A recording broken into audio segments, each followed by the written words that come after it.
تاج شریعہ سوڑا، تاج شریعہ سوڑا، میرا مرشد سوڑا۔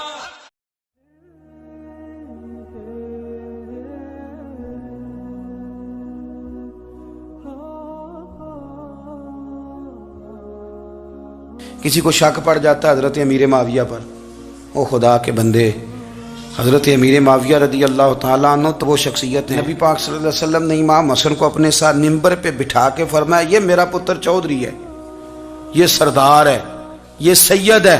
حضور کس طرح؟ فرمایا جب مسلمانوں کی دو جماعتیں لڑیں گی تو یہ صلح کرائے گا۔ تو وہ حضرت امیر معاویہ کی جماعت جس کے ساتھ حضرت امام حسن صلح کرے، تجھے کیوں نہیں قبول؟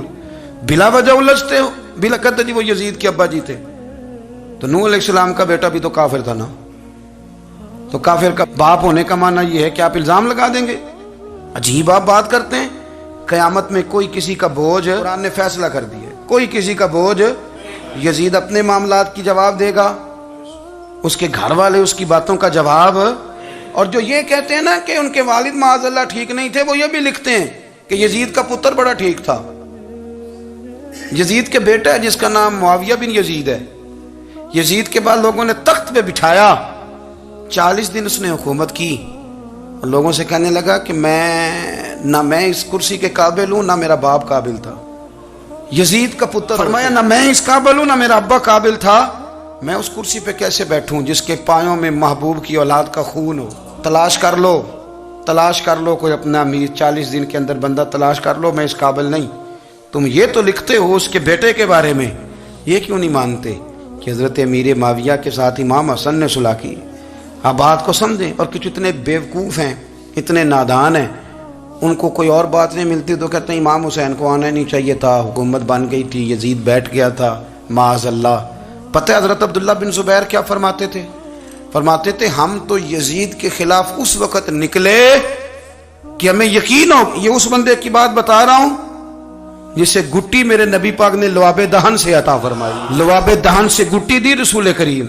حضرت ابوبکر صدیق کے سے حضرت زبیر بن عوام جو حضور کی پھپھی کے بیٹے ہیں، ان کے بیٹے حضرت عبداللہ بن زبیر کہتے ہیں ہم تو یزید کے خلاف اس وقت نکلے کہ ہمیں ڈر تھا اگر اب بھی نہ نکلے تو آسمان سے پتھر برسیں گے، کہیں ہمیں سزا نہ ملے۔ اتنا بڑا مجرم اور تم کہتے ہو امام حسین کو نکلنا نہیں چاہیے۔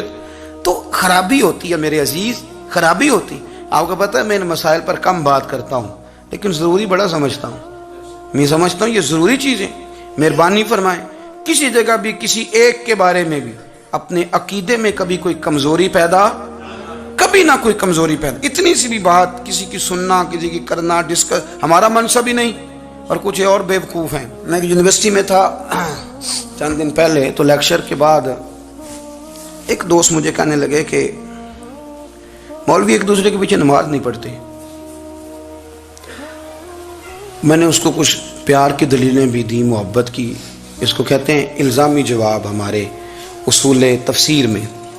میں نے اسے کہا کہ ایک ڈاکٹر سے دوائی لے لیں، دوسرے کے پاس جائیں تو کہتا ہے اسے تو پتہ ہی کو نہیں، تم غلط آدمی کے پاس چلے گئے۔ تو اس سے آپ کو ٹینشن نہیں ہوتی؟ یہ روز سیاستدان دھما چوکڑی مچا رہے ہوتے ہیں کہ فلانا چور ہے، فلانا چور ہے، تو اس سے نہیں ٹینشن، مولویوں کی ٹینشن ہے تمہیں۔ کہنے لگا جی نہیں، کیوں نہیں نماز پڑھتے؟ میں نے اسے کہا یار، اور وہ مجھے کہنے لگا جی آپ بڑی مثبت بات کرتے ہیں تو اس لیے میں نے آپ سے سوال کیا ہے۔ میں نے کہا یار بڑی سادی سی بات ہے، اگر تیری سمجھ میں آ گئی تو ٹھیک ہے، نہ بھی آئی تو منوانا تو میرے ذمہ ہے بھی نہیں، بتانا میرے ذمہ ہے۔ تو یہ بتا، میں نے کہا تیرے ابا جی کو، تیری اماں کو بندہ کافر کہہ گزرے، کوئی مولوی بہت بڑا شیخ الحدیث ہو، اصول تفسیر پہ، فقہ پہ، حدیث پہ دسترس رکھتا ہو، اور مستحضر علم ہو اس بندے کا، تیرے ابے اور اماں کو کافر کہے تو نماز پڑھتا ہے؟ کہنے لگا نہیں۔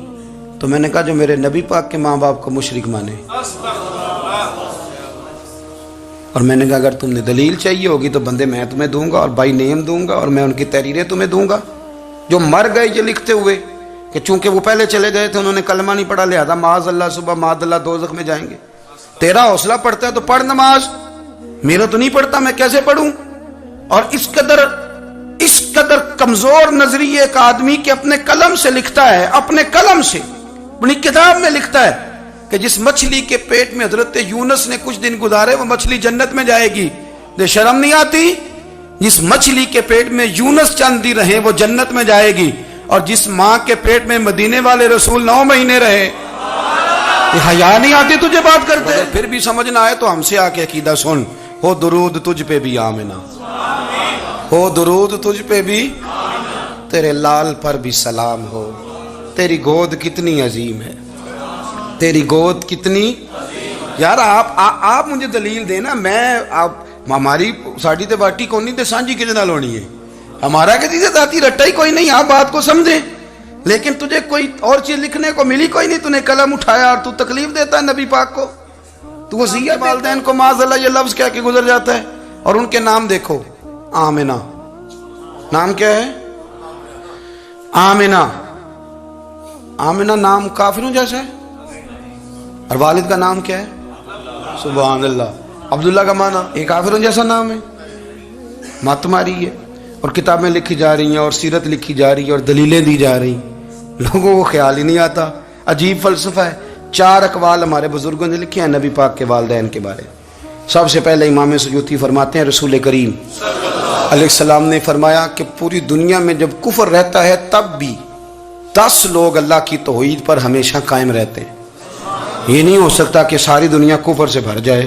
فرماتے ہیں میرے محبوب کے والدین بھی ان 10 لوگوں میں شامل ہیں، حضور کے والدین بھی ان۔ اور دوسرا قول آپ فرماتے ہیں نبی پاک کے والدین زمانہ فطرت پہ تھے۔